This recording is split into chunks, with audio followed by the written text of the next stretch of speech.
जैसा कि मैंने वशीकरण घटना के पहले भाग में बताया था, देवव्रत तांत्रिक ने अपनी योजना को धरती पर उतारा और जिस तरह से उसने इसे उतारा वो भी ऐसा था कि सुनने मात्र से ही जमीन के नीचे से धरती खिसकने लगी। अब मैं उस घटना को आगे बढ़ाता हूं और बताऊंगा कि इसके बाद क्या हुआ और इसका अंत कैसे हुआ। मंजलदास जब पंडित के पास जाकर सारी बात बताता है तो पंडित जी उसे अपने घर जाने से मना कर देते हैं। अगले दिन पंडित जी सबसे पहले मंजलदास के घर जाते हैं। तब तक गांव वाले भी करथिया के पांव से लटकी हुई लाश को देखकर दंग रह जाते हैं। चारों ओर जैसे भय के बादल छा जाते हैं। पुलिस को भी सूचित किया जाता है, लेकिन पुलिस भी यह जानने में नाकाम रहती है कि यह काम किसने किया है और करथिया को पेड़ पर कैसे लटका दिया गया। जिस डर से वो पेड़ पर चढ़ा था, उसने बाद में उसे पेड़ पर लटका दिया। लेकिन पुलिस को यह देखकर आश्चर्य हुआ कि पेड़ के नीचे मिट्टी में केवल करथिया के पैरों के निशान थे। अब जब दूसरा कोई नहीं था, तो क्या करथिया ने खुदकुशी की होगी? अगर उसने खुदकुशी की होती तो उसके शरीर पर ये चोट के निशान कैसे आते? क्योंकि कोई भी कितना भी मजबूत क्यों ना हो, खुद को इतनी बुरी तरह से चोट नहीं पहुंचा सकता। और अगर करथिया को खुदकुशी करनी ही थी तो खुद को नुकसान पहुंचाने के बाद फांसी लगाने की आवश्यकता क्यों थी? खैर, ये पहेली सुलझाई नहीं जा सकी। अब मैं आपसे भी अनुरोध करूंगा कि इस घटना को सुनकर आपको क्या लगता है? करथिया के साथ उस रात क्या हुआ होगा? कृपया कमेंट में अपनी राय हमारे साथ जरूर शेयर करें ताकि मैं फिर से घटना पर आता हूं। मंजलदास अपने बेटे करथिया के अंतिम संस्कार में शामिल होने के लिए पहले बार गांव में किसी घटना में ऐसा हुआ कि लोग मंजलदास के बेटे करथिया के अंतिम संस्कार तक में शामिल नहीं हुए और पुलिस भी उसकी शिकायत दर्ज कर लेती है और तांत्रिक का हुलिया पूछकर एक स्केच भी बनाती है। लेकिन उस वक्त मंजलदास को घर जाने के लिए कह दिया जाता है। मंजलदास उदास होकर अपनी साइकिल उठाता है और घर की ओर निकलने लगता है। तभी रास्ते में वो देवव्रत को देखता है। इस समय देवव्रत अकेला ही गांव में लोगों के घरों से भीख मांग रहा होता है। लेकिन अब देवव्रत कोई बुरा तांत्रिक नहीं लगता, बल्कि वो एक 25 वर्ष का लड़का लगता है। मंजलदास ये देखकर चौंक जाता है। मंजलदास गुस्से और थोड़ा डर से उसकी ओर बढ़ता है।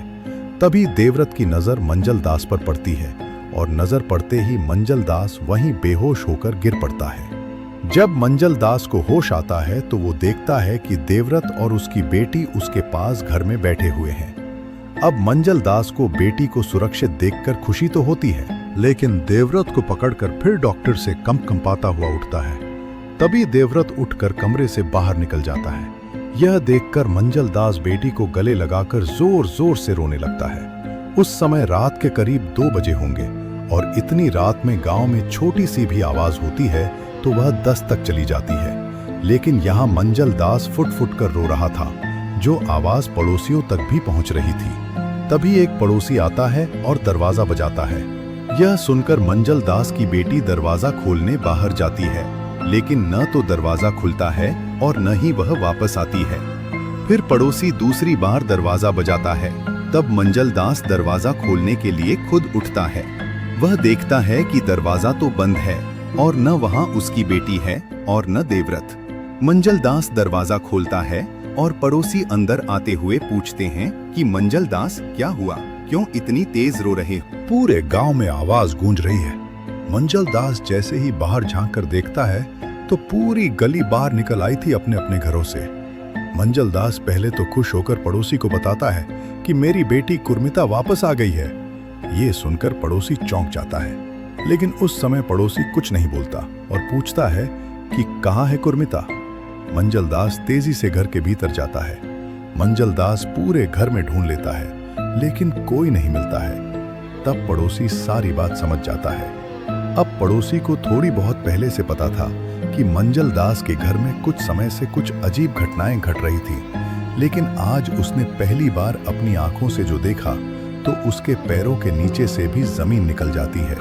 वो सब समझ जाता है कि मंजलदास झूठ नहीं बोल रहा है, लेकिन पड़ोसी ये भी जानता था कि मंजलदास ने जो देखा वो न कोई सपना था और न ही हकीकत। पड़ोसी मंजलदास को थोड़ा नॉर्मल करता है, लेकिन मंजलदास अपनी बेटी के विछोह में फिर से रोने लगता है। अब पड़ोसी भी मंजलदास के पास बैठकर उसे समझाने और दिलासा देने लगता है। वह कहता है कि सब एक दिन सही हो जाएगा, भगवान पर भरोसा रखो। ऐसा करते हुए सुबह हो जाती है और पड़ोसी अपने घर चला जाता है। पड़ोसी का नाम भंतानंद था, जो आर्मी से कुछ दिनों की छुट्टी पर घर आया हुआ था। भंतानंद 2 दिन पहले ही अपने घर आया था। वो फौजी था, तो भंतानंद को इन चीजों से डर नहीं लगता था, लेकिन वो इन चीजों को मानता जरूर था। भंतानंद अपने घर जाकर जितनी जानकारी उनके परिवार वालों को थी वो सारी पूछता है। जब उसे कुछ अजीब लगता है तब वो मंजल दास के पास दिन में वापस जाता है। मंजल दास उसी खाट पर लेटा हुआ था जहां भंतानंद उसे छोड़कर गया था। भंतानंद वहां जाकर बैठ जाता है और पूरी बात मंजल दास से पूछता है। अब मंजल दास रोते हुए सारी बात भंतानंद को बताता है। भंतानंद कहता है, तो आप पुलिस के पास क्यों नहीं गए? मंजल दास बताता है, मैं पुलिस के पास गया था और मेरी रिपोर्ट भी लिखी गई थी। पुलिस ने उस तांत्रिक का हुलिया पूछकर एक चेहरा भी बनाया, लेकिन जब मैं वापस घर आ रहा था तो वो तांत्रिक मुझे फिर से दिखा और अब उसका हुलिया एक जवान लड़के जैसा था। तो मैंने फिर से पुलिस के पास हुलिया बताने लगा, तो पुलिस वाले मुझे पागल समझने लगे। भंतानंद कहता है, तुम मेरा साथ पुलिस स्टेशन चलो, मैं बात करता हूं पुलिस वालों से। भंतानंद और मंजल दास दोनों पुलिस स्टेशन जाते हैं और भंतानंद जाकर पुलिस के एक अधिकारी के सामने बैठ जाते हैं और मंजल दास के साथ घटी इस अजीब घटना को बताते हैं। अधिकारी पूरी बात सुनकर कुछ सवाल मंजल दास से करता है और फिर जो जवाब मिलते हैं उन्हें पहली बार कोई सामान्य इंसान सुनकर यकीन नहीं करेगा। अब पुलिस अधिकारी भी थोड़ी परेशान हो जाता है, क्योंकि अब कोई पुलिस स्टेशन आया है, वह भी एक आर्मी के अधिकारी को लेकर। तो शिकायत तो लिखनी पड़ेगी, लेकिन इन सबको कैसे इन्वेस्टिगेट करें, यह पुलिस वाले को भी समझ नहीं आ रहा था। तो पुलिस वाला भंतानंद को थोड़ा कमरे के बाहर ले जाकर पूछता है, फौजी साहब एक बात बताइए, आप इतने श्योर कैसे मालूम हो कि यह जो कह रहे हैं अपनी बेटी और उस आदमी देवव्रत के बारे में कि वह सब सही है? भूत प्रेत, चुड़ैल और पता नहीं क्या क्या। ऐसा तो नहीं कि घर में इतनी दुखद घटनाएं होने के बाद जैसे पहले पत्नी की चलबसी, फिर एक बेटी की मौत और लड़के ने फांसी लगा ली और अब बड़ी बेटी भी गायब है। नहीं, वो अपने साथ और सामने घटी घटना को पुलिस अधिकारी के सामने रखता है। वो बताता है, जिस दिन मैं घर आया था तो मंजल दास जी घर की गली के बाहर बेहोश जमीन पर लेटे हुए थे। तो मैंने और एक अन्य व्यक्ति ने मिलकर उन्हें उनके घर में जाकर लिटा दिया था। उनके घर में कोई नहीं था, तो मैंने उनके घर के मेन गेट की दिन में कुंडी लगा दी थी, क्योंकि अंदर से कुंडी लगाने वाला कोई नहीं था। तब तो मैं घर चला गया। फिर जब शाम को मैं मंजल दास को देखने वापस आया तो वो भी बेहोश सो रहे थे। तो जाते हुए मैंने अपने घर का ताला उनके घर के बाहर से लगा दिया था, ताकि कोई अंदर न घुस पाए। लेकिन जब रात को मंजल दास जी के रोने की आवाज आई तो सबसे पहले मैं ही पहुंचा और देखा कि ताला खुला हुआ था और गेट अंदर से लगा हुआ था, जबकि चाबी तो मेरे पास थी। जब मैंने गेट बजाया तो मैंने उस समय गेट के साइड से ये झांक कर देखा था कि घर में कौन है जिसने ताला खोला होगा। तो मंजल दास जी के कमरे से एक औरत निकली और उनके अंदर वाले कमरे में चली गई। मैंने दोबारा गेट बजाया तो कमरे से मंजल दास जी निकले। तो उन्होंने फिर दरवाजा खोला और सबसे पहले यही कहा कि मेरी बेटी वापस आ गई है। जब मैंने पूछा कहाँ है, तो वे उस कमरे में भी गए जिसमें मैंने उस औरत को जाते हुए देखा, लेकिन उस कमरे में कोई नहीं था। वे खाली हाथ वापस लौटे थे और मेरा ताला भी अंदर रखा हुआ था, जिसमें चाबी भी नहीं थी और वो टूटा हुआ भी नहीं था। इसलिए मुझे थोड़ा अजीब लगा और मैं आपके पास उन्हें लेकर आया ताकि उनकी कोई मदद हो सके। आप कृपया जरूर करें। ये सुनकर पुलिस अधिकारी भी थोड़ी गंभीर होकर बोलता है, फौजी साहब आप चिंता न करें, हम पूरी जान लगा देंगे। भंतानंद कहता है, क्या मैं आपकी इस केस में सहायता कर सकता हूं? तो अधिकारी बोलता है, हाँ क्यों नहीं, आप तो पड़ोसी हैं, तो आपसे ज्यादा और कौन मदद कर सकता है। दोनों लोग कमरे के अंदर आते हैं और मंजल दास को उनकी बेटी वापस दिलाने की पूरी उम्मीद देते हैं। पुलिस अधिकारी 4 टीमें बनाता है जो उस तांत्रिक को गांव के आसपास के जंगलों में ढूंढने के लिए भेज देता है। समय बीतता जा रहा था और भंतानंद की छुट्टियां भी खत्म हो रही थीं और इधर मंजल दास भी उम्मीद खो रहे थे।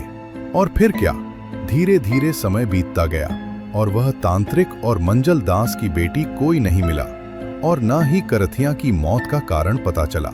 भंतानंद की छुट्टियां भी खत्म हो गईं और वह वापस अपनी ड्यूटी ज्वाइन करने निकल पड़ा।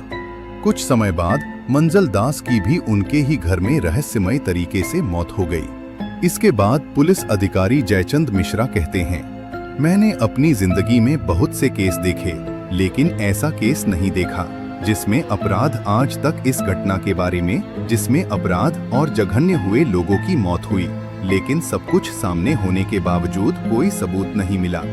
और ऐसा भी हुआ कि गवाहों ने पूरे गांव ने दी, लेकिन वह भी इसीलिए ताकि उन्हें इस केस में न घसीटा जाए। क्योंकि मंजल दास के साथ जो हुआ उसे देखकर गांव का बच्चा बच्चा इतना डर गया कि वो तांत्रिक के बारे में मुंह खोलने को तैयार नहीं हुआ। आज उस घर में सरकारी ताला लटका हुआ है और समय काफी बीत चुका है, लेकिन आज भी सरकार उसे नीलामी में 1000 रुपए में भी नहीं बेच पाई। गांव वाले कहते हैं ये घर शापित है, जो हुआ वो घर की वजह से हुआ। मैं बस इस घटना के बारे में इतना ही जानता हूँ, लेकिन मैं वादा करता हूँ कि इसका अंत क्या रहा ये पता चलने पर मैं आपको जरूर बताऊंगा। तो खैर, आपको ये घटना कैसी लगी आप मुझे बता सकते हैं, और अगर आपको ऐसी घटनाएं सुनने में मजा आता है तो कृपया सब्सक्राइब करें और शेयर करें ताकि मेरा मनोबल बढ़े और मैं आपके लिए ऐसी मजेदार सचिन घटनाओं के विवरण लाता रहूं। तो मिलते हैं अगली किसी घटना पर, तब तक अपना ध्यान रखें और अगर आपके पास कोई घटना हो तो आप मुझे जरूर भेजें, मैं बिना उसमें कोई बदलाव किए उसे बाकी लोगों के सामने ला सकूं। धन्यवाद, आपने हमें समय दिया, क्योंकि समय बहुत कीमती होता है। Love you all. ध्यान रखना भाई अपना, सब यही प्रार्थना है भगवान, अल्लाह, जीसस व गुरु से।